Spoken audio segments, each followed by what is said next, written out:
İktidar tehdittir. Kör ve sağır eder.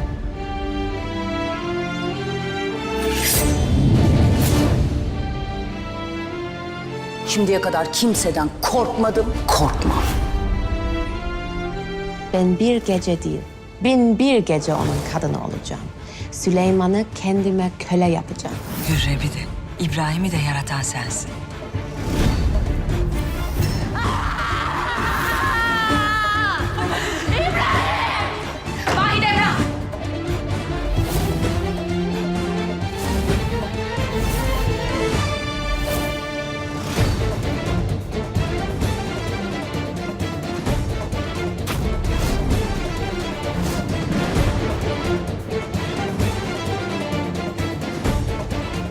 Nasıl? Güzel olmuş muyum?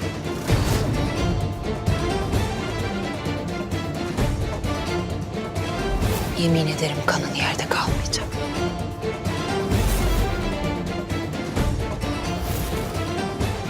Ben Atmaca. Bir gün bunun hesabını vereceksin.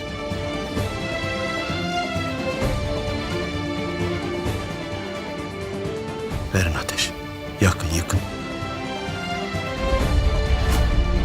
Kız kardeşim Monika Temiz. Fatma Sultan'ın sırrını ne vakit ifşa edeceksiniz? Aşkı kabarsın, büyüsün.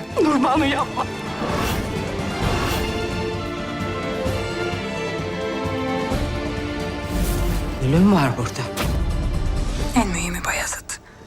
Hayatta kalman. Ne olursa olsun hayatta kal.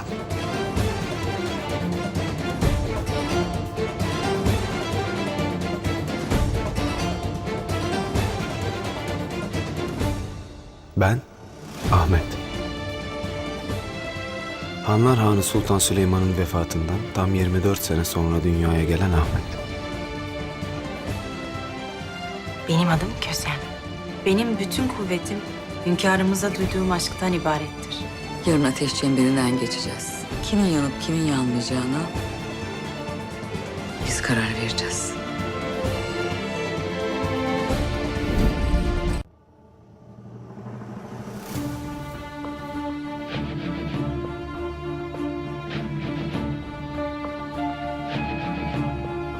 Hep bugünü beklemiştik.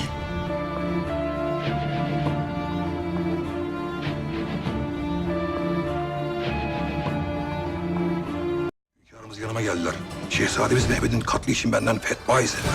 Bence sen de dikkatli ol. Devleti Aliye'nin hanedanımızın sonu geldi. Pek hoşunuza gitmeyecek bir misafir. Canınızı almaya gelen bir cellat o. Ben ki Sultan Murat Han, cümle Osmanlı mülkünün yegane sahibi benim.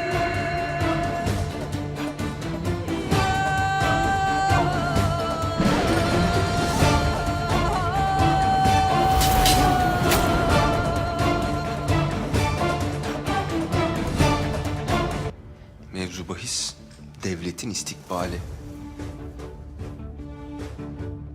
Devletin istikbali. Ben bu saltanatı rahmetli babandan devraldım. Tam 15 sene evvel. Bütün yükü tek başıma sırtladım. Seni ve kardeşlerini korumak için kaç defa öldüm biliyor musun? Kaç defa yandım. Ben olmasaydım ne hanedan kalırdı ne devlet kalırdı. Şimdi geçmişsin karşıma bana devletin istikbalinden bahsediyorsun. Senin o devlet dediğin benim ben.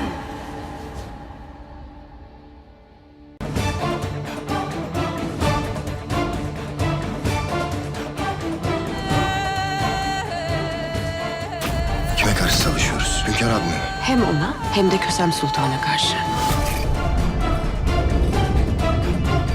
Taht senindir. Başkasaki kim peki? Turhan Sultan. Herkes çekinir ondan.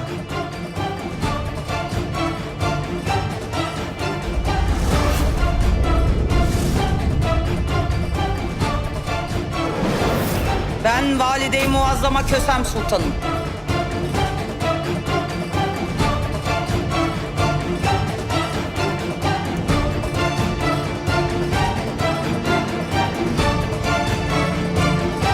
Destur! Valide-i Haseki Hürrem Sultan Hazretleri. Haremdeki dünyayı ben yöneteceğim.